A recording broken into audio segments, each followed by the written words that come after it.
As part of moves towards enhancing proficiency and competence in vocational education in Ogun State, the Special Advisor to Governor on Technical and Vocational Education, Professor Joseph Odemuyiwa, has asked technicians and artisans in the state to key into obtaining national business and technical examinations modular trade certification.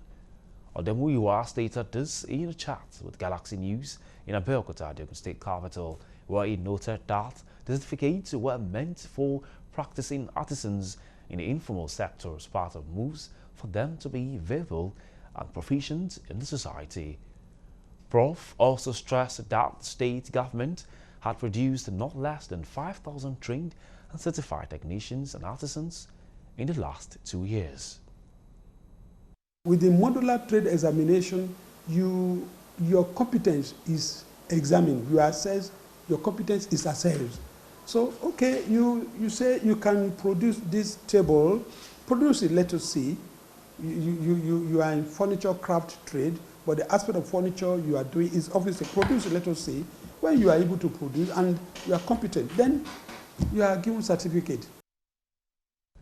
Speaking further, the governor's aide stressed government to drive and change in the face of technical and vocational education in the state. He, however, appealed to young Nigerians to prioritize skills. I think our focus now should be redirected. We should have a new narrative in education. Education that is limited to literacy and numeracy, according to say, is no education. Education that has no technical and vocational training therein is not complete. And I want to, on that note, advise our teeming youths in Nigeria to focus their attention on something they can do with their hands. Not going to school to learn something that will make them employees, but to try as much as possible to learn something that will make them employers.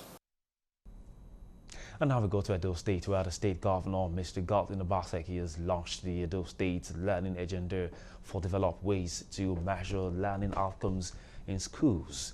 The Learning Agenda, according to Obaseke, will help answer pertinent questions, help achieve the goals, and point the way forward for sustainability of education reforms. Addressing a gathering of education experts, students, and UNICEF representatives, the Edo State governor stressed that the Learning Agenda will help solidify and create pathways for successes to continue. If the teacher is not in class, the children will not learn. So we were able to fix that with technology. We were able to fix the issue of lesson notes, lesson delivery, making sure that the teachers are able to deliver their lessons on a daily basis. But this required just training, focusing on the teachers, training them. The result is that we're seeing improved enrollment. Yes, access has never really been our problem, but we're even seeing better access and better attendance. Parents are now withdrawing children from private schools back to public schools because they're getting more value. On their part, the representatives of the Minister of Education, the State Commissioner of Education, and the UNICEF representative spoke on the gains of the Learning Agenda in Edo schools. I'm particularly delighted with the focus of this gathering, investing in quality education and access for children and youth. These are very germane in the sector, and I must commend the Edo State Governor, His Excellency Godwin Obaseke, for this gallant stride. 46% of kids in Edo, 49 are able to read and achieve the minimum foundational skills, and that's on par to the capital. What is also important is that girls are doing better than boys, right? And that's something to be mindful when it comes to reading.